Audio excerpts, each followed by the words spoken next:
안녕하세요. 밤마다 세계사입니다. 오늘 밤은 황제를 무너뜨리고 당 제국을 몰락시킨 양귀비의 화려하고도 비극적인 이야기를 들려드릴게요. 황제가 며느리를 빼앗았습니다. 그것도 자신이 가장 사랑했던 후궁의 아들, 그 아들의 아내를요. 그리고 그 사실을 숨기기 위해 며느리를 속세를 떠난 수도자로 만들었습니다. 무려 5년 동안이나요. 세상에서 가장 강력한 황제가 세상에서 가장 치졸한 눈속임을 한 것입니다.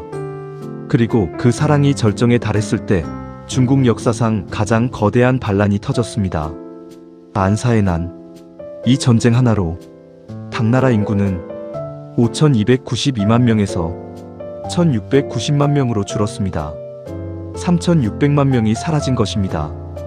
역사학자 스티븐 핑커는 이것을 세계 인구의 6분의 1을 잃은 인류 역사상 가장 거대한 학살 중 하나라고 기록했습니다. 그리고 사람들은 말했습니다. 그 모든 게 양귀비 때문이라고요. 오늘 우리는 그 진실을 파헤칩니다. 양귀비. 그녀는 정말 나라를 무너뜨린 요부였을까요? 아니면 이미 썩어가던 제국의 모든 죄를 한 몸에 뒤집어 쓴 역사상 가장 완벽한 희생양이었을까요? 일단 먼저 그 시대의 무대를 이해해야 합니다.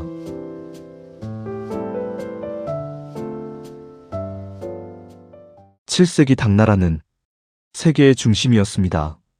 몽골 제국, 청제국과 함께 중국 역사상 가장 넓은 영토를 자랑했고 수도 장안은 인구 100만이 넘는 당시 지구에서 가장 거대한 국제도시였습니다. 실크로드의 끝에서 서역의 상인들이 몰려들었습니다. 페르시아의 비단, 아라비아의 향신료, 중앙아시아의 말과 보석이 장안 시장을 가득 채웠습니다. 이백과 두보가 시를 썼고 왕유가 그림을 그렸습니다. 중국 역사가 낳은 최고의 예술가들이 모두 이 시대를 살았습니다. 그리고 이 황금기의 정점에 당 현종 이윤기가 있었습니다. 712년 27살의 이윤기는 피바람 속에서 황제의 자리에 올랐습니다. 당시 당나라는 측천무후의 그림자 아래 위왕후와 태평공주가 권력을 놓고 죽고 죽이는 싸움을 벌이고 있었습니다. 이윤기는 군사를 일으켰습니다. 위왕후 일파를 제거했고 고모 태평공주마저 숙청했습니다. 25세 시작한 일이었습니다. 황제가 된 그는 달랐습니다. 자치통감에는 이런 기록이 남아 있습니다. 현종이 정무로 너무 야위자 신하들이 걱정하며 아뢰었습니다. 그러자 현종이 말했습니다. 짐의 모습이 비록 비쩍 말랐어도 천하가 반드시 살찔 수 있다면 좋지 않겠는가? 이 한마디가 그의 젊은 시절을 설명합니다. 그는 요승과 송경 같은 강직한 신하들을 재상으로 썼습니다. 간언을 받아들이고 사치를 금했으며 밤늦도록 정사를 돌봤습니다. 균전제를 강화해 농업 생산량을 늘렸고 세금을 낮춰 백성들의 삶을 안정시켰습니다.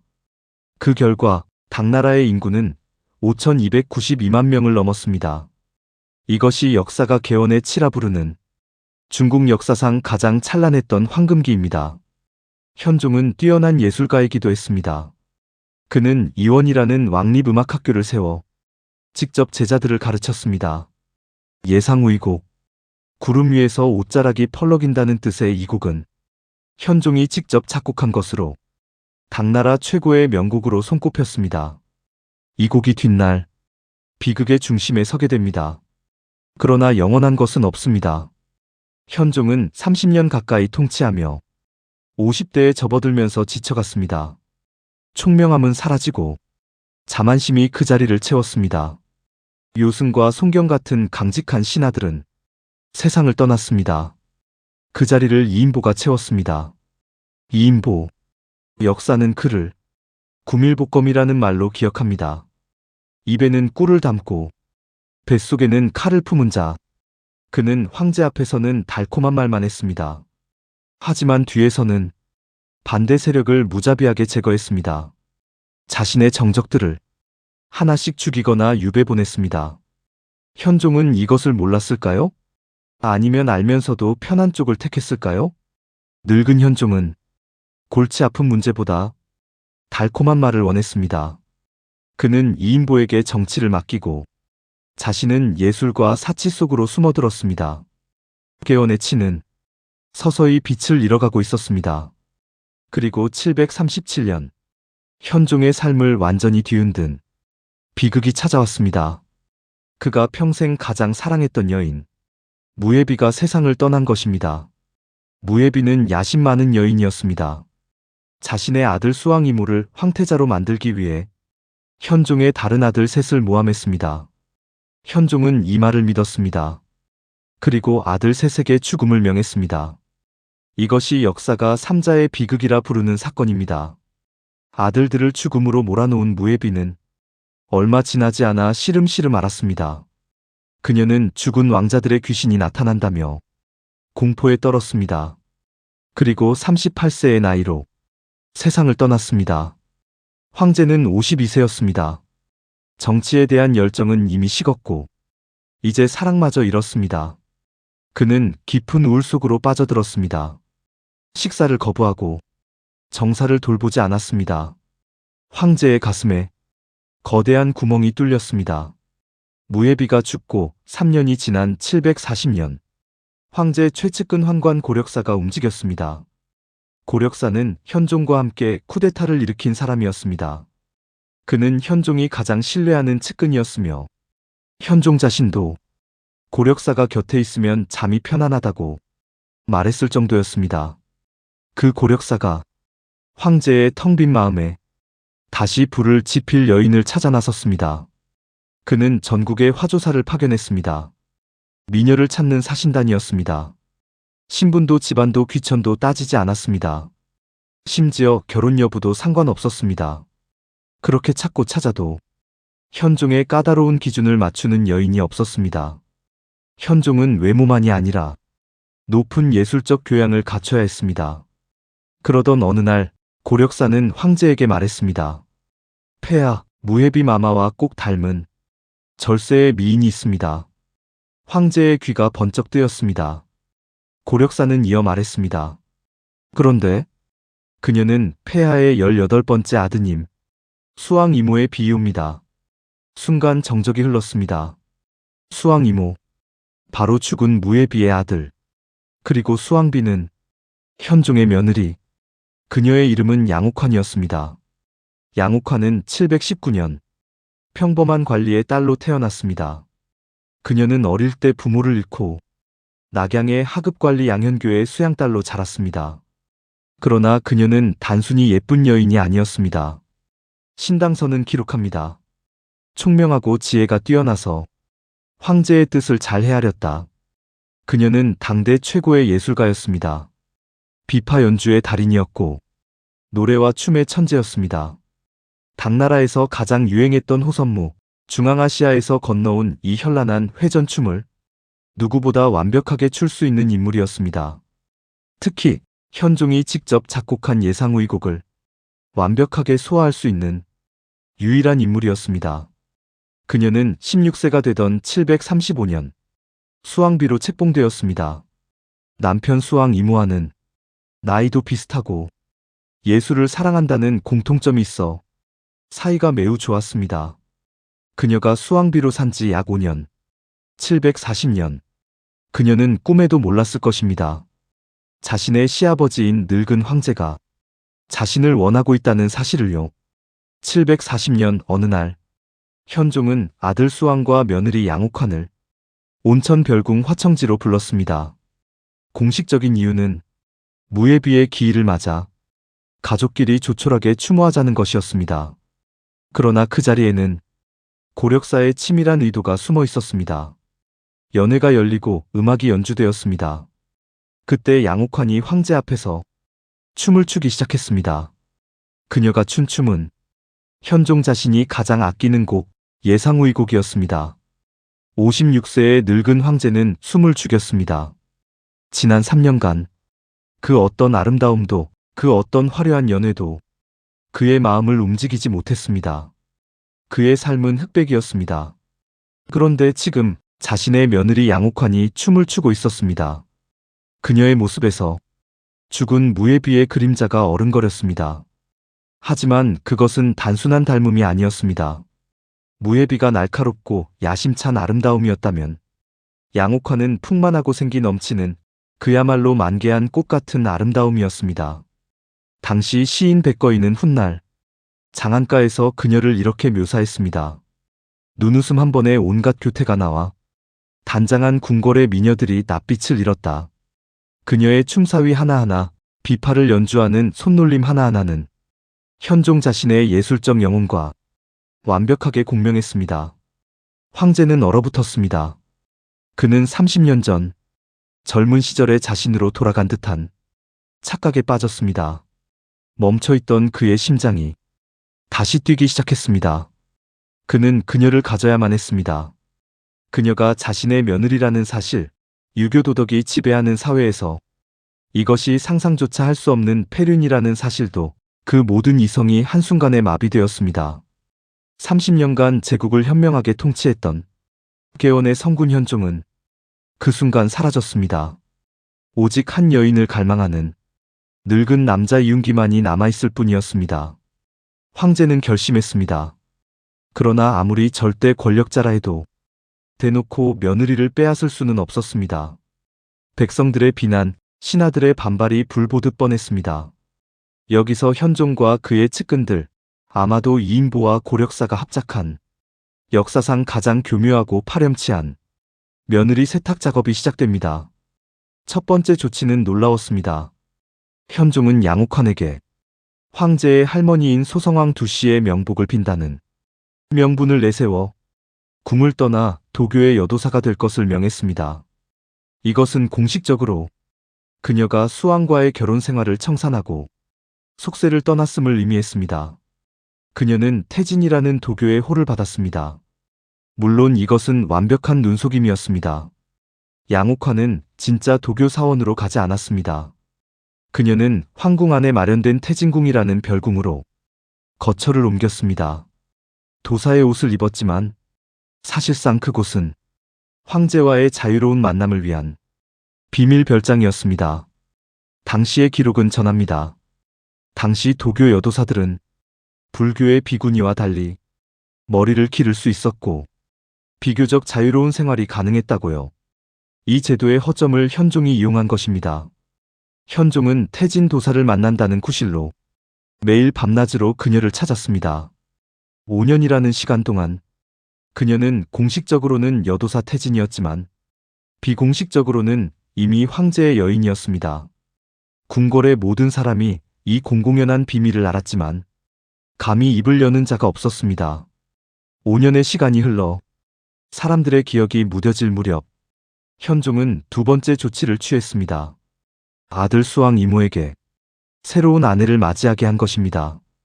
현종은 명문가의 여인인 위씨를 직접 골라 아들과 강제로 결혼시켰습니다. 아내를 빼앗긴 것도 모자라 아버지의 손에 이끌려 새 아내를 맞이해야 했던 수왕 이모. 그는 그저 침묵으로 모든 것을 받아들일 수밖에 없었습니다. 상대는 자신의 아버지이자 넘볼 수 없는 제국의 황제였으니까요. 745년 8월 현종은 마침내 조서를 내렸습니다. 여도사 태진을 환시켜 궁으로 들인다. 그리고 그녀를 입궁시키자마자 황후 다음에 가장 높은 지위인 귀비에 책봉했습니다. 당시 황후 자리는 오랫동안 비어 있었습니다. 현종은 자신의 첫 황후 왕씨를 폐위시킨 후 무예비조차 황후로 책봉하지 않았습니다. 그런데 며느리였던 양옥환에게는 사실상의 황후와 다름없는 귀비의 지위를 내린 것입니다. 이때 양옥환의 나이 26세, 현종의 나이 60이었습니다. 나이 차이 34세. 이 5년간의 과정은 당시에도 엄청난 논쟁거리였습니다. 유교적 도덕을 중시하는 신하들은 이것이 인륜을 무너뜨리는 행위라며 반대했지만 이미 이인보가 장악한 조정에서 그들의 목소리는 묻혀버렸습니다. 역사가들은 말합니다. 이 5년의 세탁기간은 현명했던 군주 현종이 완전히 타락했음을 보여주는 상징적인 사건이었다고. 그는 나라의 도덕적 기강을 스스로 무너뜨리면서까지 한 여인을 택했습니다. 양귀비가 된 양옥환. 그녀의 시대가 열렸습니다. 현종은 30년 만에 되찾은 사랑에 완전히 빠져들었습니다.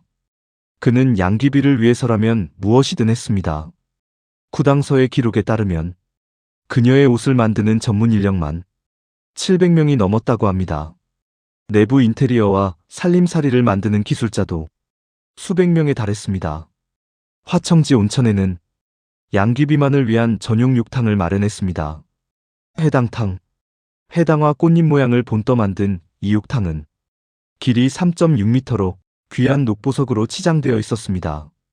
그녀가 남쪽 지방의 과일인 여지를 좋아한다는 말을 듣자 현종은 수천 리 떨어진 남방에서 장안까지 가장 빠른 말을 동원해 여지를 실어오게 했습니다. 신선도를 유지하기 위해 파발들은 밤낮 없이 달렸습니다. 이 과정에서 수많은 말과 병사들이 지쳐 쓰러져 죽었지만 황제는 신경 쓰지 않았습니다. 오직 양귀비의 미소만이 그에게 중요했습니다. 현종은 정치를 완전히 잊었습니다. 그는 매일같이 양귀비와 함께 화청지 온천에서 목욕을 하고 끝없는 연애를 즐겼습니다. 현종이 음악을 연주하면 양귀비가 춤을 추었습니다. 늙은 황제는 양귀비를 말을 알아듣는 꽃이라 불렀습니다. 그녀 없이는 단 하루도 살 수 없는 사람처럼 굴었습니다. 황제의 맹목적인 사랑은 이제 그녀 자신을 넘어 그녀의 가족에게로 향하기 시작했습니다. 그리고 이 무분별한 총애가 제국을 삼켜버릴 거대한 괴물을 키워내고 있었습니다. 양옥환이 귀비가 되자 일개 말단 관리의 딸이었던 그녀의 가문은 그야말로 벼락을 맞은 듯한 권세를 누리게 됩니다. 현종은 양귀비의 큰 언니를 한국 부인, 셋째 언니를 궤국 부인, 여덟째 언니를 진국 부인에 봉했습니다. 부인이라는 칭호는 황족이나 최고의 공신에게만 주어지는 공주보다도 높은 지위였습니다. 이 세 명의 부인은 황궁의 문을 아무런 제재 없이 드나들었습니다. 황제의 수레와 같은 장식을 사용했고 그들이 행차할 때면 장안의 모든 교통이 마비될 정도였습니다. 신당서의 기록에 따르면 황제는 이 세 부인에게 매년 화장품 값으로만 100만 전을 하사했습니다. 지금 가치로 환산하면 1인당 약 5억 원에 가까운 금액입니다. 특히 셋째 궤국 부인의 위세는 하늘을 찔렀습니다. 그녀는 미모가 양귀비에 버금갈 정도로 뛰어났는데 성격은 훨씬 더 대담하고 오만했습니다.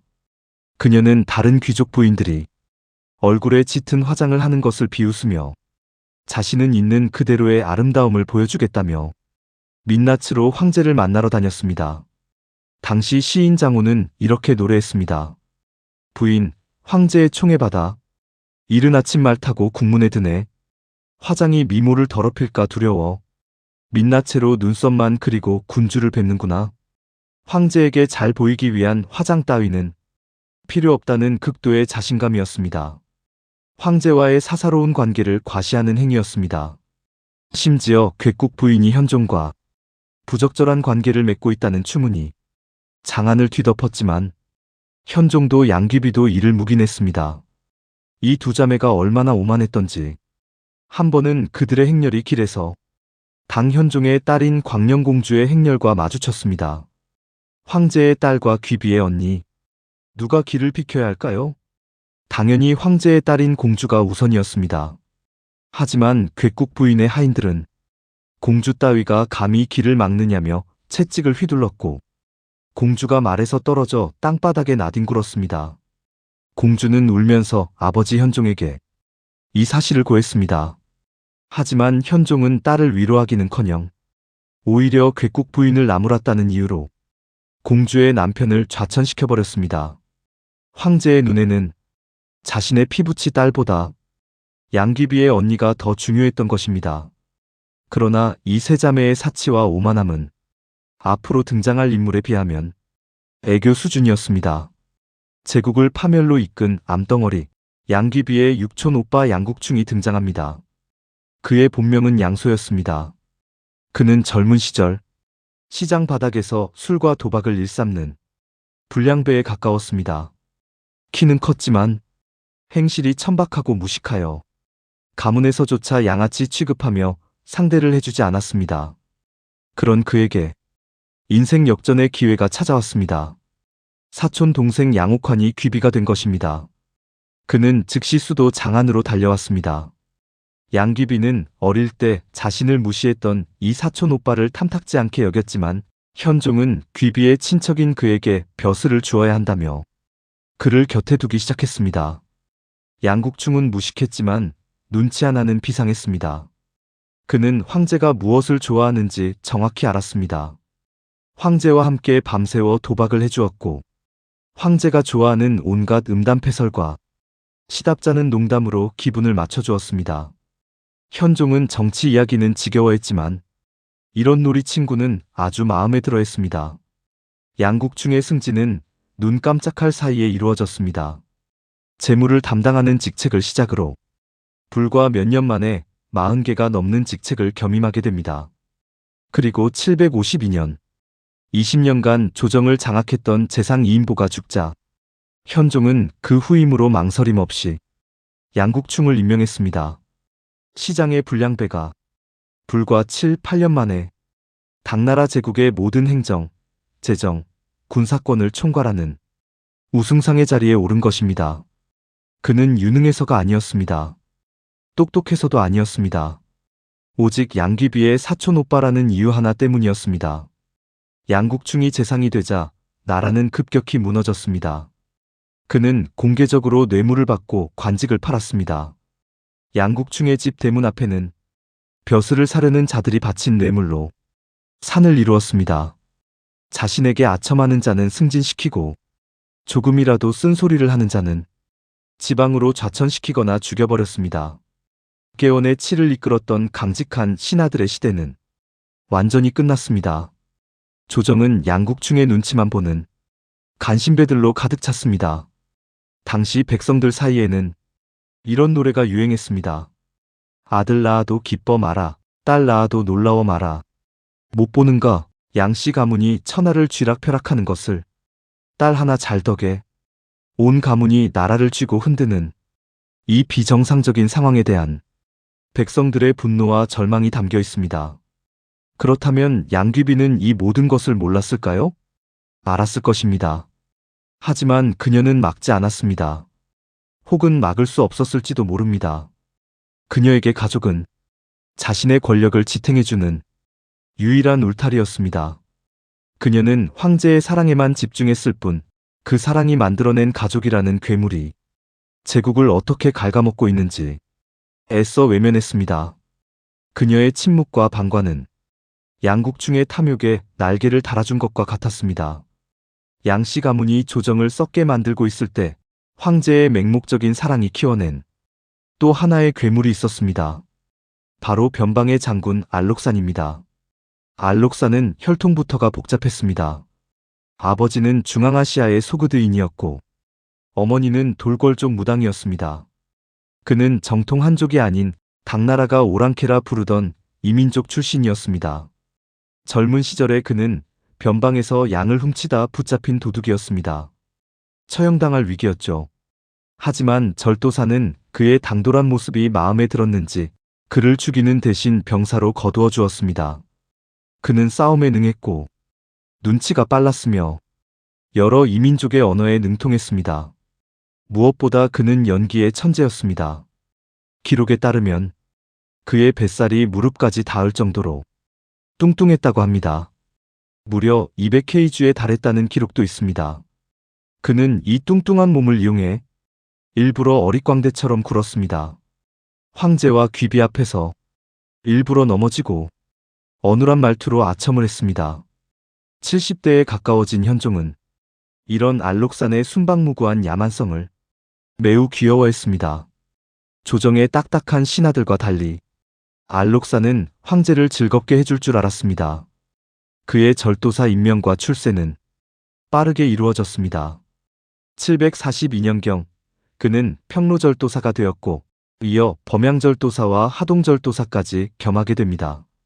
기록에 따르면 삼진절도사를 겸임한 알록산의 총 병력은 약 18만 명에 달했습니다. 이것은 수도 장안을 방어하던 좌우 우림군 6만을 3배나 압도하는 병력이었습니다. 그러나 이 엄청난 군사력이 황제를 겨눌 칼이 될 것이라고는 아무도 상상하지 못했습니다. 알록산의 연기는 750년경 절정에 달합니다. 그는 40대 후반의 나이였습니다. 양귀비는 30대 초반이었습니다. 그는 현종에게 간청했습니다. 폐하, 소인은 오랑캐라. 아버지가 누구인지만 알았지. 어머니가 누구인지는 모르고 살았습니다.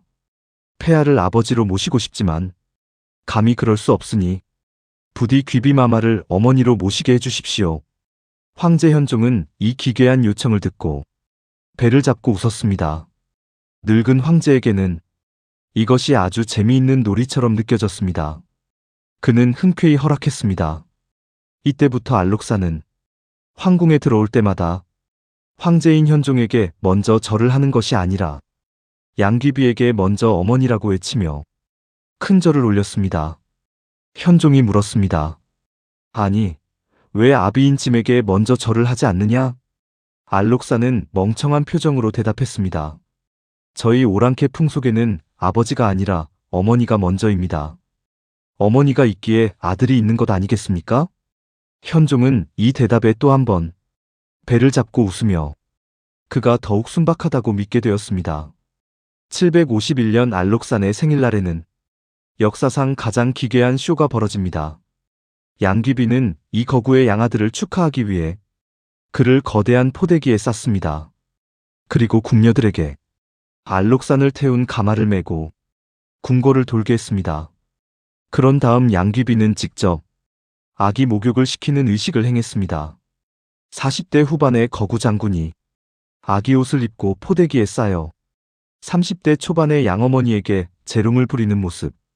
이것이 당시 당나라 황궁의 현실이었습니다.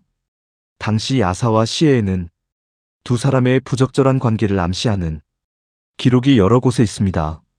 알록산이 양귀비의 침궁을 자유롭게 드나들며 밤늦도록 단둘이 연애를 즐겼다고 합니다. 심지어 알록산의 손톱이라는 일화도 있습니다. 알록산이 현종 앞에서 실수인 척 양귀비의 가슴을 만졌다는 이야기입니다. 현종이 불쾌했지만 알록산은 오랑캐라 예법을 모른다며 웃어넘겼습니다. 이 일화의 진위는 불확실합니다. 하지만 두 사람의 관계는 비정상적으로 보일 만큼 가까웠습니다. 양귀비가 알록산과 사적인 감정을 나누었을 가능성은 낮습니다. 하지만 그녀가 자신의 매력을 이용해 강력한 장군을 관리하려 했을 가능성은 충분합니다. 문제는 그녀가 불을 가지고 놀고 있었다는 점입니다. 한편 권력을 손에 쥔 사촌오빠 양국충의 시선은 곧바로 안록산을 향했습니다. 그는 알록산을 정적으로 보고 매일같이 그가 모반할 것이라고 현종에게 모함했습니다.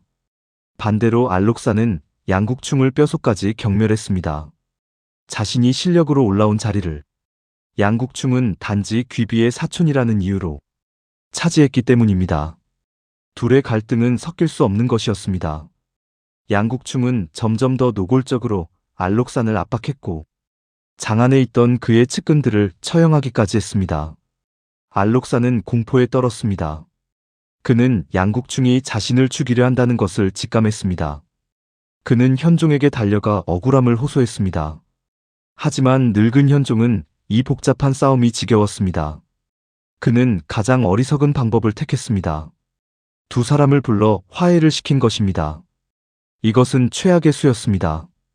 양국충은 더욱 알록산을 몰아붙였습니다. 알록산은 황제가 자신을 지켜주지 못한다는 것을 깨달았습니다. 그는 자신이 살 길은 단 하나뿐이라고 생각했습니다. 그는 자신의 영지인 범양으로 돌아가 비밀리에 전쟁 준비를 시작했습니다. 755년 11월 알록산은 간신 양국충을 토벌한다는 명분을 내걸고 15만 대군을 이끌고 남하했습니다. 안사의 난이 시작된 것입니다. 반란은 755년 12월 16일 공식적으로 시작되었습니다. 알록산이 반란을 일으켰다는 보고가 장안에 도착했을 때 현종은 화청지에 있었습니다. 그는 노여워하며 그 보고를 믿지 않았습니다. 그는 알록산을 미워하는 양국충의 이간질이라고 생각했습니다. 양국충은 겉으로는 큰 소리쳤지만 속으로는 공포에 떨었습니다. 그는 열흘 안에 반란을 진압할 것이라고 장담했습니다. 현종은 이 말을 믿고 싶었습니다. 그러나 현실은 달랐습니다. 당나라 군대는 한때 세계 최강이었으나 30년의 평화로 종이 호랑이가 되어 있었습니다. 반면 알록산의 군대는 실전으로 다져진 최정예 기병이었습니다. 755년 12월, 불과 한 달 만에 동쪽 수도 낙양이 함락되었습니다. 장안은 공포에 빠졌습니다. 현종은 그제야 사태의 심각성을 깨달았지만 개원의 치를 이끌었던 명장들은 이미 사라진 뒤였습니다. 군사를 모르는 양국충은 무능한 자들만 사령관으로 임명했습니다. 이들은 알록산의 군대를 보자마자 도망치거나 대패했습니다.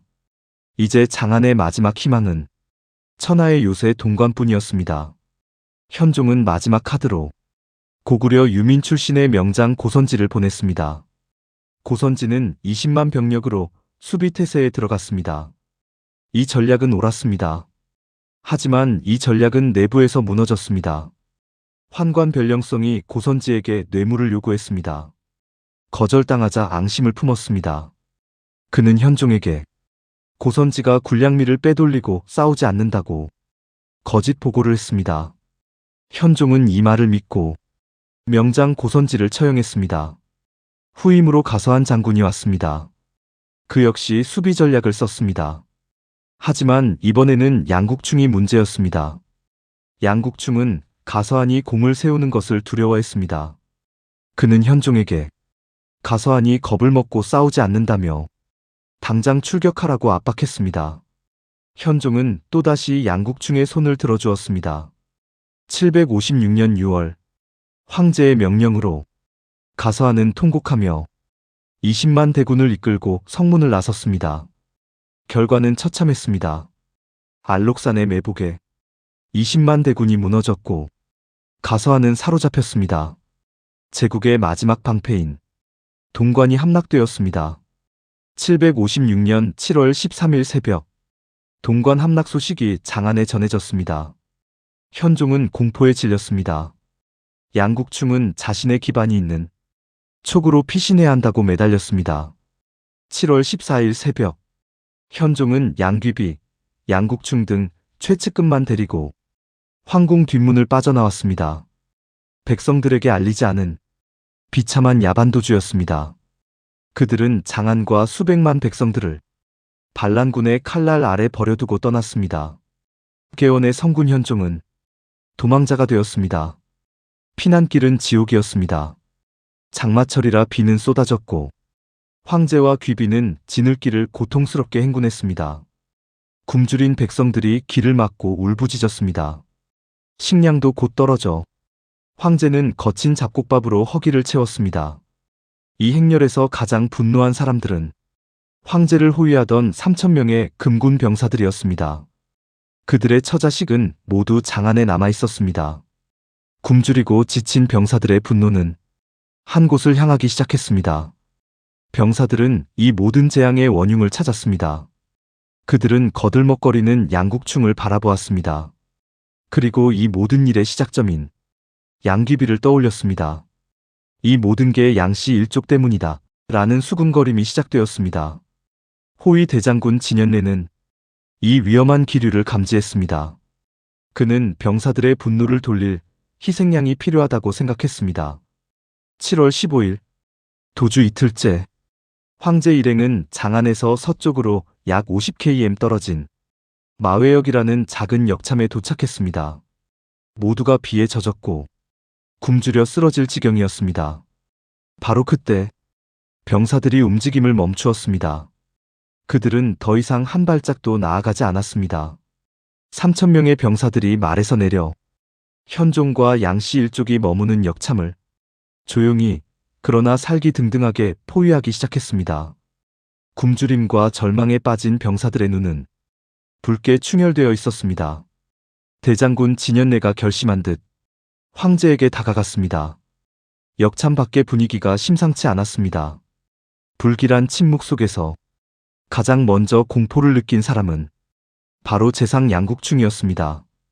그는 이 모든 분노가 자신을 향하고 있음을 직감했습니다. 그때였습니다. 누가 먼저랄 것도 없이 병사들 사이에서 고함이 터져 나왔습니다. 나라의 도적 양국충을 죽여라. 분노한 병사 수십 명이 양국충이 머물던 숙소로 달려들었습니다. 양국충은 혼비백산하여 달아나려 했습니다. 역참담을 넘으려 했지만 빗물에 젖은 담은 미끄러웠고 그는 비참하게 진흙탕 속으로 굴러 떨어졌습니다. 병사들은 그에게 달려들어 창과 칼을 휘둘렀습니다. 양국충은 비명조차 제대로 지르지 못했습니다. 그는 순식간에 수십 개의 칼에 찔려 형체를 알아볼 수 없을 정도로 난도질 당했습니다. 병사들은 그것으로도 분이 풀리지 않아 그의 목을 베어 창끝에 꿰었습니다. 이것은 시작에 불과했습니다. 피맛을 본 병사들의 분노는 양씨 일족 전체를 향했습니다. 그들은 양국충의 아들 양원을 찾아내어 그 자리에서 죽였습니다. 그리고 양귀비의 두 언니, 화려한 사치로 백성들의 원망을 샀던 한국 부인과 진국 부인을 끌어냈습니다. 평생 비단옷만 입었던 그녀들은 공포에 질려 비명을 질렀지만 성난 병사들은 그녀들마저 무참히 살해했습니다.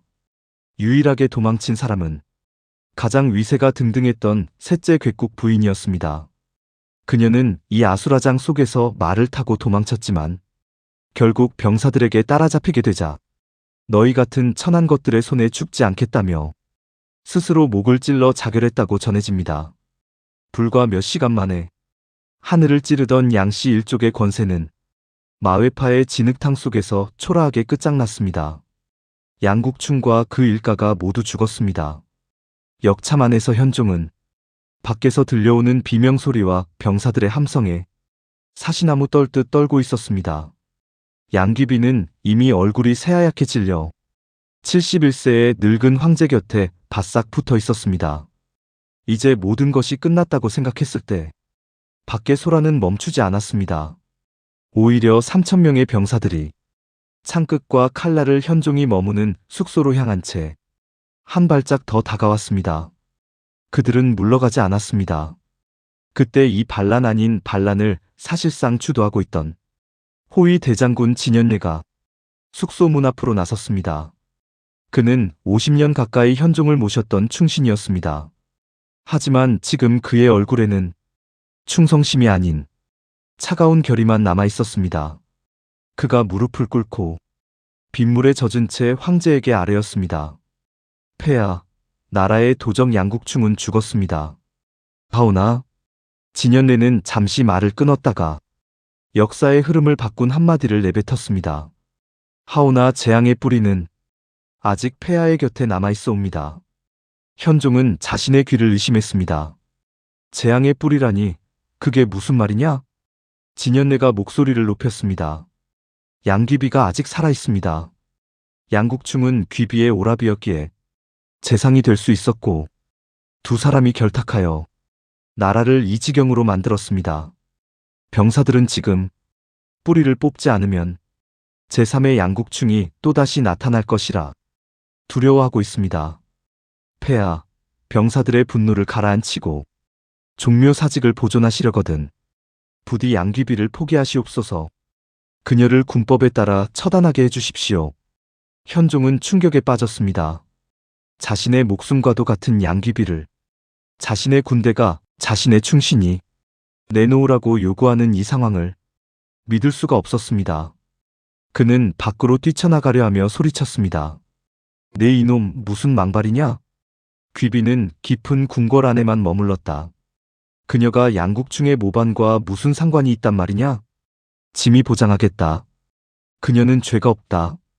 71세의 황제는 필사적이었습니다. 그는 30년간 자신의 늙은 삶을 지탱해준 유일한 빛, 자신의 마지막 사랑을 지키기 위해 황제로서의 마지막 권위를 짜내려 했습니다. 하지만 병사들은 물러서지 않았습니다. 그들은 황제의 말을 비웃었습니다. 죄가 없다고? 저 여자가 모든 일의 시작이다. 병사들은 창과 칼을 땅에 부딪히며 소리를 질렀습니다.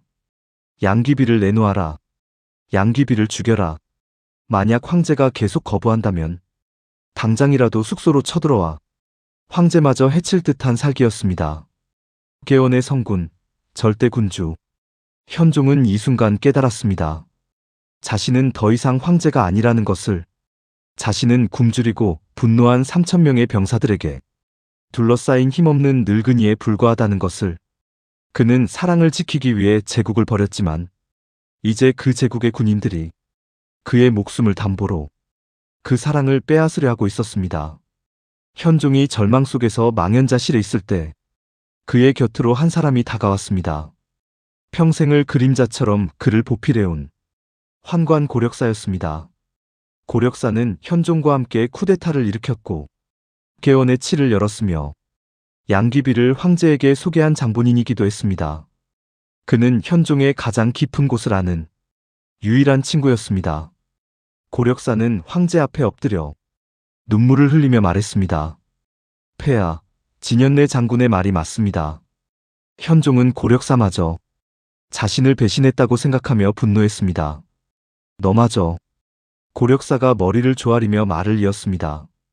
폐하, 저 병사들을 보시옵소서. 그들의 분노를 가라앉히지 못하면 그 칼날이 폐하께 향할 것입니다. 병사들이 안심해야 폐하께서 안전하실 수 있습니다. 폐하의 안전이 종묘 사직보다 중요하지 않겠사옵니까? 폐하께서 사사로운 정 때문에 대의를 버리신다면 병사들의 마음은 완전히 떠날 것이고 폐하의 목숨도 보장할 수 없사옵니다. 고력사의 말은 잔인했지만 그것은 현실이었습니다. 양귀비 한 사람을 희생하여 폐하의 목숨과 제국을 구하십시오. 이것은 선택의 문제가 아니었습니다. 양귀비냐 아니면 황제 자신이냐? 둘 중 하나는 오늘 이곳 마회파에서 죽어야 했습니다. 현종은 무너져 내렸습니다. 그는 양귀비의 얼굴을 바라보았습니다. 38세 양귀비는 이 모든 상황을 듣고 있었습니다. 그녀는 자신의 오빠와 언니들이 죽었다는 것을 알았습니다. 그리고 이제 군인들이 자신을 죽이려 한다는 것도 알았습니다. 그녀는 울고 있었지만 소리를 내지는 않았습니다. 그녀는 그저 자신을 지켜주지 못하는 늙은 연인 황제를 바라보고 있었습니다. 그녀의 눈빛은 살려달라는 애원이었을까요? 아니면 나를 버리시는 거냐는 원망이었을까요? 현종은 차마 그녀의 눈을 마주보지 못했습니다. 그는 밖을 향해 몸을 돌렸습니다. 쏟아지는 비가 71세 황제의 눈물과 뒤섞였습니다. 그는 손으로 얼굴을 가렸습니다. 그리고 아무 말도 하지 못했습니다. 자신의 목숨을 위해 30년 만에 다시 찾은 유일한 사랑을 자신의 손으로 버리겠다는 침묵의 승낙이었습니다. 황제의 권위도, 제국의 영광도, 사랑의 맹세도 성난 병사들의 칼날 앞에서는 아무 소용이 없었습니다. 이 침묵의 순간 개원의 치는 공식적으로 사망 선고를 받았습니다. 고력사가 눈물을 닦고 일어섰습니다. 그는 황제의 뜻을 확인했습니다. 그는 천천히 양귀비에게로 다가갔습니다. 숙소 밖에서는 병사들의 함성이 빗소리를 뚫고 울려 퍼지고 있었습니다. 양귀비는 이 모든 상황 속에서 자신의 운명을 깨달았습니다. 그녀는 황제를 바라보았습니다. 자신이 평생을 의지했던 남자, 제국의 절대 권력자. 하지만 그는 이제 자신을 지켜주지 못합니다. 그는 자신을 버렸습니다. 그녀는 울부짖거나 저항하지 않았다고 합니다. 어쩌면 그럴 힘조차 남아있지 않았을 것입니다. 고력사가 그녀의 팔을 부축했습니다. 황제 현종은 차마 그 광경을 보지 못하고 손으로 얼굴을 가린 채 등을 돌려 오열하고 있었습니다. 양귀비는 고력사에게 이끌려 역참 숙소를 나섰습니다. 그녀가 마지막으로 걸어간 곳은 역참 마당 한쪽에 있던 작은 불당이었습니다. 일설에 따르면 억수같이 쏟아지는 비를 피해 마당의 한 배나무 아래로 끌려갔다고도 합니다. 그 짧은 길을 걷는 동안 그녀는 무슨 생각을 했을까요? 수왕비 시절 평화로웠던 나날을 떠올렸을까요? 아니면 며느리를 탐했던 시아버지의 뜨거운 눈빛을 저주했을까요? 혹은 화청지 온천궁에서 황제와 함께 춤추고 노래하던 그 꿈결 같던 10년의 세월을 그리워했을까요? 그녀는 이제 황제의 총애를 받는 귀비가 아니었습니다. 성난 군인들의 분노를 잠재우기 위한 재물, 그 이상도 이하도 아니었습니다. 불당 안에 도착하자 고력사는 그녀에게 황제의 마지막 선물을 건넸습니다. 그것은 칼이나 독약이 아니었습니다. 한 장의 흰 비단이었습니다. 이것은 황실의 여인을 처형하는 방식이었습니다. 황제의 여인으로서 그 고귀한 몸에 병사들의 더러운 칼날이나 창끝이 닿게 할 수는 없다는 마지막 남은 황제의 체면이자 배려였습니다. 그녀는 병사들에게 능욕당하거나 잔인하게 살해당하는 대신 스스로 목숨을 끊을 기회 혹은 깨끗하게 죽을 권리를 받은 것입니다. 양귀비는 그 비단을 받아들었습니다. 그녀는 마지막으로 황제가 있는 숙소 쪽을 바라보았습니다. 그리고 불당을 향해 마지막 절을 올렸습니다. 그녀의 정확한 죽음의 순간에 대해서는 기록이 엇갈립니다. 첫 번째 설은 양귀비는 고력사의 도움을 받아 길가의 불당에서 목을 매어 차결했다고 기록되어 있습니다. 한 설에 따르면 차결설, 그녀가 건네받은 비단천을 불당의 대들보에 걸고 스스로 목을 매어 생을 마감했다는 것입니다. 황제에 대한 마지막 예의 혹은 황족으로서의 마지막 존엄을 지키려 했다는 해석입니다. 두 번째 설은 교살설입니다. 양귀비가 차마 스스로 목숨을 끊지 못하고 울며 망설이자 밖에서는 병사들의 아우성이 더욱 거세졌고 시간이 지체될수록 황제의 목숨까지 위험해지는 상황에서 결국 고력사가 혹은 고력사의 명을 받은 다른 환관이 그녀의 뒤에서 비단으로 목을 졸라 강제로 죽음에 이르게 했다는 것입니다. 어느 쪽이 진실이든 결과는 같았습니다.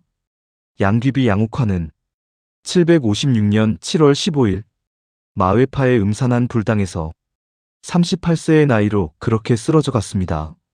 그녀의 화려했던 10년 권세는 한 장의 비단과 함께 끝났습니다. 양귀비가 죽었습니다.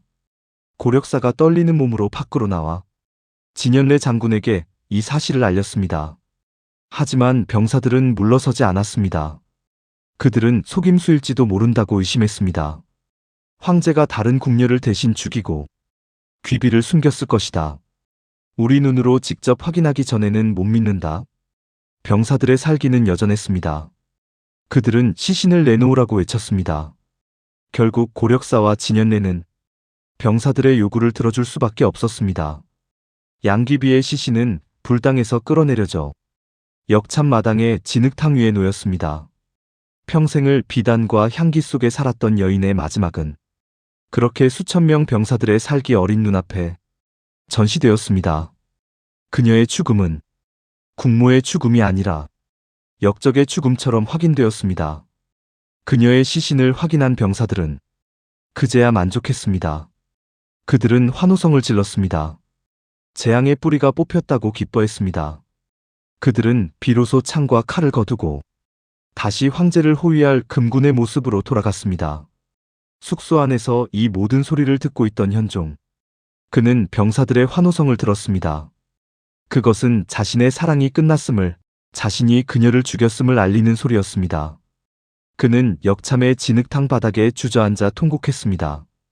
그는 황제였습니다. 그는 자신의 목숨을 구했습니다. 하지만 그는 모든 것을 잃었습니다. 30년간 이룩한 위대한 제국, 개원의 치도 잃었고 남은 삶의 유일한 의미였던 사랑마저 자신의 손으로 버려야 했습니다. 이제 그는 성군 현종이 아니었습니다. 사랑에 미친 늙은이도 아니었습니다. 그저 사랑하는 여인을 지켜주지 못하고 적군이 무서워 수도를 버리고 부하들이 무서워 여인을 죽게 내버려둔 71세의 비참한 도망자일 뿐이었습니다. 양귀비의 죽음은 분노한 병사들을 잠재웠습니다. 황제의 피난 행렬은 다시 남쪽 촉을 향해 움직이기 시작했습니다. 하지만 행렬의 분위기는 완전히 달라졌습니다. 현종은 말 위에 앉아 있었지만 이미 영혼이 빠져나간 사람 같았습니다. 그는 아무 말도 하지 않았고 아무것도 먹지 않았습니다. 그저 텅 빈 눈으로 쏟아지는 비를 맞고 있었습니다. 행렬이 마웨파를 벗어나자 그는 뒤를 돌아보았습니다. 자신이 그녀를 버리고 온 그 언덕을 기록에 따르면 그는 그때부터 길 위에서 소리내어 울기 시작했다고 합니다. 옥환, 옥환. 그녀의 이름을 부르짖는 황제의 울음소리가 빗소리를 뚫고 울려 퍼졌습니다. 그의 울음은 사랑을 잃은 슬픔인 동시에 사랑을 지키지 못한 자신에 대한 원망이자 그녀를 죽음으로 내몬 병사들과 운명에 대한 분노였습니다. 그는 세상에서 가장 높은 자리에 있었지만 정작 가장 지키고 싶었던 한 사람을 지켜내지 못했습니다. 그가 험준한 잔도를 지날 때였습니다. 빗속에서 처량하게 울리는 방울 소리를 듣고 그는 또다시 양귀비를 떠올리며 슬픔에 잠겼다고 합니다. 훗날 이 슬픔은 우림령이라는 곡으로 만들어져 황제의 비통한 심정을 전하게 됩니다. 그녀가 없는 피난길은 황제에게는 살아있는 지옥이었습니다. 현종이 슬픔에 잠겨 촉당을 헤매고 있을 때 당나라의 운명은 그의 손을 떠나고 있었습니다. 이 혼란을 틈타 현종과 함께 피난을 떠났던 황태자 이영이 움직였습니다.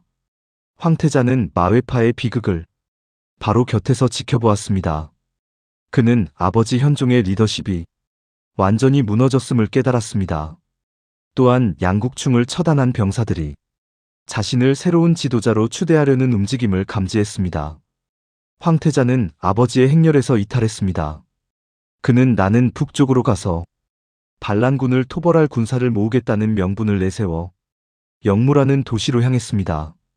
그리고 756년 8월 현종이 촉당에 도착하기도 전에 황태자 이영은 영무에서 스스로 황제의 자리에 올랐습니다. 이것이 바로 당나라의 새로운 황제 숙종입니다. 이것은 현종의 허락을 받은 양의가 아니었습니다. 사실상의 쿠데타였습니다. 아들이 아버지의 제국을 가로챈 것입니다. 현종은 촉당에서 이 소식을 전해 들었습니다.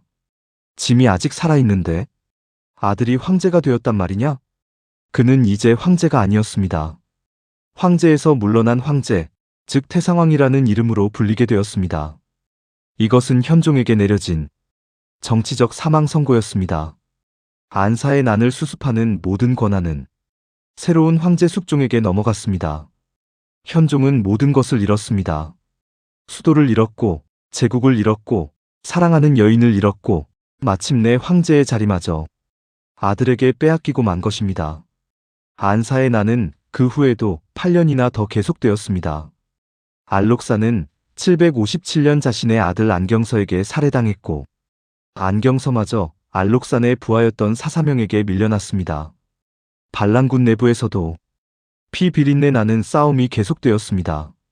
새로운 황제 숙종은 명장 곽자의 등을 방역에 나섰고 마침내 757년 가을 황제군은 수도 장안과 낙양을 탈환하는 데 성공합니다.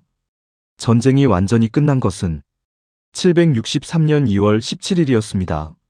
무려 7년 2개월에 걸친 대전쟁이었습니다. 이 전쟁의 대가는 처참했습니다. 반란이 일어나기 전 755년 인구조사에서 당나라 인구는 5,292만 명이었습니다. 그러나 반란이 끝난 764년 인구조사에서는 1,690만 명만을 기록했습니다. 3,600만 명이 사라진 것입니다. 역사학자 스티븐 핑커는 이것을 당시 세계 인구의 약 6분의 1을 잃은 인류 역사상 가장 거대한 학살 중 하나로 기록했습니다. 이것이 양귀비와 현종의 사랑이 실제로 만들어낸 결과였습니다. 수도가 수복되자 숙종은 촉당에 유배되어 있던 아버지 현종에게 사람을 보냈습니다.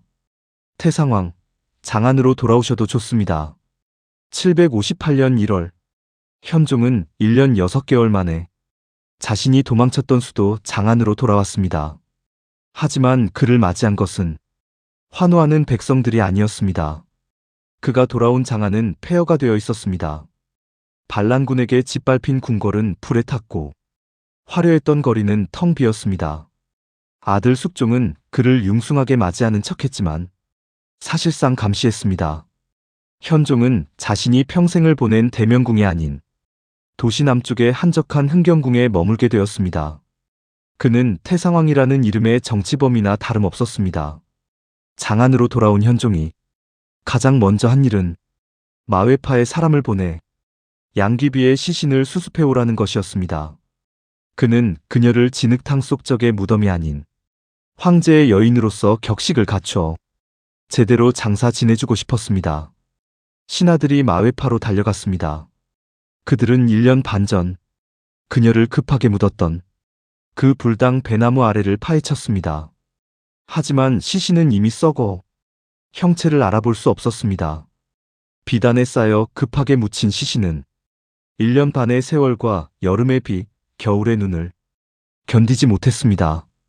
신하들은 흙 속에서 그녀의 것으로 보이는 유골 몇 점과 단 하나의 물건을 발견했습니다. 그것은 그녀가 생전에 늘 허리에 차고 다녔던 향주머니였습니다. 비단과 육신은 모두 썩어 문드러졌지만 그 안에 담겨있던 사양의 향기만은 1년 반이 지나도록 희미하게 남아 있었습니다. 신하들은 그 향주머니를 수습하여 현종에게 바쳤습니다.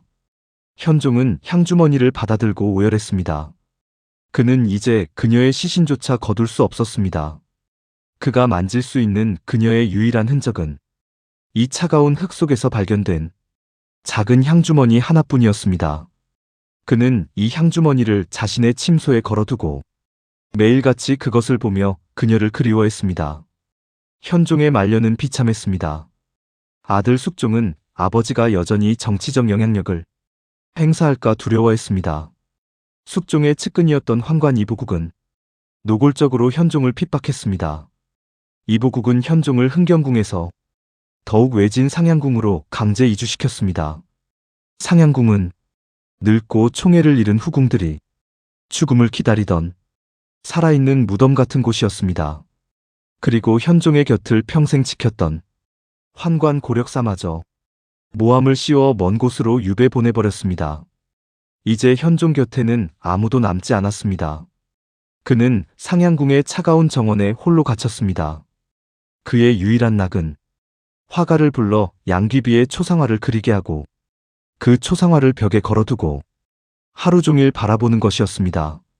그는 그녀의 향주머니를 손에 쥔 채 초상화 속 그녀에게 말을 걸었습니다. 옥환, 그대가 그립소. 내가 잘못했소. 내가 그대를 지키지 못했소. 그는 비가 오는 날이면 우림령을 연주하게 했고 달이 밝은 밤이면 그녀와 함께 춤췄던 예상우이곡을 들으며 눈물 지었습니다. 그는 더 이상 태상왕이 아니었습니다. 그는 자신의 죄책감이라는 감옥에 갇힌 살아있는 망령이었습니다. 762년 5월 양귀비가 죽은 지 6년, 아들 숙종이 병으로 위독해진 지 며칠 뒤 당 현종 이윤기는 상향궁의 쓸쓸한 정원에서 77세의 나이로 눈을 감았습니다. 그의 기나긴 고통과 참회도 그렇게 끝이 났습니다. 안사의 난도 그 후 곧 진압되었습니다. 화려했던 당나라의 황금기는 막을 내렸고 제국은 서서히 쇠락의 길을 걷게 되었습니다. 현종이 죽고 약 50년이 흐른 뒤 한 남자가 이 비극의 무대를 찾아왔습니다. 그의 이름은 백거이, 자는 낙천이었습니다. 그는 당대 최고의 시인이었습니다. 그는 친구들과 함께 마외파와 현종의 궁궐터를 방문했다가 이 늙은 황제와 요절한 귀비의 이야기에 깊은 감명을 받았습니다. 그는 이들의 이야기를 단순한 역사적 사실로 기록하지 않았습니다. 그는 이것을 영원한 사랑의 비극으로 재탄생시켰습니다. 그렇게 탄생한 불후의 명작이 바로 장안가, 끝없는 한의 노래입니다. 장안가는 120행 840자에 달하는 긴 서사시입니다. 시의 제목 장안가는 그 마지막 구절에서 따온 것입니다. 하늘과 땅은 끝나는 날이 있으나 이 그리움은 끝이 없으리. 이 시구는 중국 문학사 최고의 애절한 사랑의 고백으로 손꼽힙니다. 장안가가 발표되자 당나라 전체가 이 시에 열광했습니다. 동자해음 장안가, 어린아이도 장안가를 노래한다는 말이 생겨날 정도로 이 시는 폭발적인 인기를 누렸습니다. 이 시 한편으로 양귀비의 역사는 다시 쓰였습니다. 그녀는 더 이상 나라를 망친 요부가 아니었습니다. 그녀는 황제와의 비극적인 사랑 때문에 희생된 수뇌보의 여주인공이 되었습니다. 양귀비의 육신은 마외파의 진흙 속에 쓰러졌지만 그녀의 이야기는 장안가라는 날개를 달고 천년의 세월을 날아와 오늘날 우리에게까지 전해졌습니다. 그러나 여기서 우리는 마지막 질문을 던져야 합니다. 백거이가 노래한 이 비극적 사랑이 과연 진실의 전부일까요? 그녀는 정말 사랑 때문에 모든 것을 잃은 순진한 희생양이었을까요? 아니면 자신의 욕망을 위해 황제를 현혹하고 나라를 벼랑 끝으로 내몬 경국지색의 요부였을까요? 혹은 그 모든 부패와 몰락을 알면서도 방관했던 침묵의 공범자였을까요? 전통적인 유교 사관에서 양귀비에 대한 평가는 가혹합니다. 마외파에서 병사들이 외쳤던 것처럼 그녀는 재앙의 뿌리 그 자체였습니다. 이 관점에서 그녀의 죄는 명백합니다. 첫째, 그녀는 황제를 현혹시켰습니다. 현종이 30년간 이룩한 계원의 치를 버리고 정사를 내팽개치게 만든 장본인이 바로 양귀비입니다. 그녀는 황제의 눈과 귀를 멀게 하여 그를 총명한 군주에서 사랑의 눈먼 늙은이로 전락시켰습니다. 둘째, 그녀는 사치로 나라를 병들게 했습니다. 여지 하나를 먹기 위해 수많은 병사와 말을 죽게 만들고 그녀와 새 언니의 사치를 위해 백성들의 고열을 짜냈습니다. 그녀의 화려한 삶 자체가 백성들에게는 고통이었습니다. 셋째, 그리고 가장 결정적으로 그녀는 간신의 등용문이었습니다. 만약 양귀비가 없었다면 시장의 불량배였던 양국충이 어떻게 나라의 재상이 될 수 있었겠습니까? 만약 양귀비가 없었다면 이민족 장군 알록산이 어떻게 황제의 양아들이 되어 당나라 최강의 군사력을 손에 쥘 수 있었겠습니까? 양국충의 부패와 알록산의 야심은 모두 양귀비의 총애라는 땅 위에서 자라난 독버섯이었습니다. 물론 그녀가 직접 오빠를 재상으로 삼으소서라고 말한 기록은 없습니다. 하지만 그녀는 양국충이 나라를 좀먹는 것을 알면서도 막지 않았고 알록산과의 위험한 모자 놀이를 즐겼습니다. 따라서 마외파에서 그녀가 죽음을 맞이한 것은 비극이 아니라 나라를 망친 죄에 대한 당연한 심판이자 인과응보라는 것이 전통적인 평가입니다. 하지만 다른 한편 현대의 많은 역사가는 이 모든 책임을 38세에 죽은 여인에게만 돌리는 것은 불공평하다고도 말합니다. 이 시각에서 양귀비는 거대한 시스템 붕괴의 희생양에 불과했습니다. 이 관점에서 진짜 원흉은 양귀비가 아니라 바로 당현종 자신입니다. 첫째, 황제의 타락은 양귀비 이전부터 시작되었습니다. 현종이 정치에 염증을 느낀 것은 60세를 바라보던 시점, 즉 양귀비를 만나기 전이었습니다. 그는 이미 간신 이인보에게 정치를 맡기고 있었고 사랑했던 무예비가 죽은 뒤 깊은 상실감에 빠져 있었습니다. 양귀비는 현종 타락의 원인이 아니라 이미 타락할 준비가 되어 있던 현종에게 나타난 계기일 뿐이었습니다. 둘째, 모든 결정은 황제가 내렸습니다. 양귀비가 양국충의 등을 떠밀었습니까? 아닙니다. 양국충에게 40개가 넘는 관직을 주며 재상으로 임명한 사람은 현종입니다. 양귀비가 알록산에게 군대를 주었습니까? 아닙니다. 알록산에게 세 곳 변진의 군사력을 몰아준 사람도 현종입니다. 양국충과 알록산의 갈등을 알면서도 사이좋게 지내라며 어설프게 봉합하려 한 사람도 현종입니다. 그녀는 절대 권력을 가진 남편을 둔 아내였을 뿐 측천무후처럼 스스로 정치 권력을 휘두른 여제는 아니었습니다. 셋째, 그녀의 죽음은 정치적 쇼였습니다.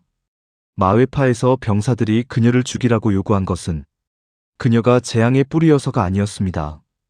그들은 황제를 직접 죽일 수는 없으니 황제의 모든 실책을 상징하는 대리물이 필요했습니다. 황제의 가장 소중한 것을 빼앗음으로써 황제의 권위를 땅에 떨어뜨리고 군대의 분노를 잠재울 희생제물, 양귀비는 그 역할의 가장 완벽한 존재였습니다. 그리고 결정적으로 그녀의 죽음으로 안사의 난이 끝났습니까? 아닙니다. 전쟁은 그 후 8해나 더 계속되었습니다. 이는 그녀가 전쟁의 원인이 아니었음을 증명합니다. 이 시각에서 그녀는 황제의 사랑을 받았다는 죄밖에 없는 늙고 무능해진 남편의 모든 실책을 뒤집어 쓴 비운의 여인일 뿐입니다. 그렇다면 역사의 최종 판결은 무엇일까요? 진실은 아마도 그 사이 어딘가에 있을 것입니다.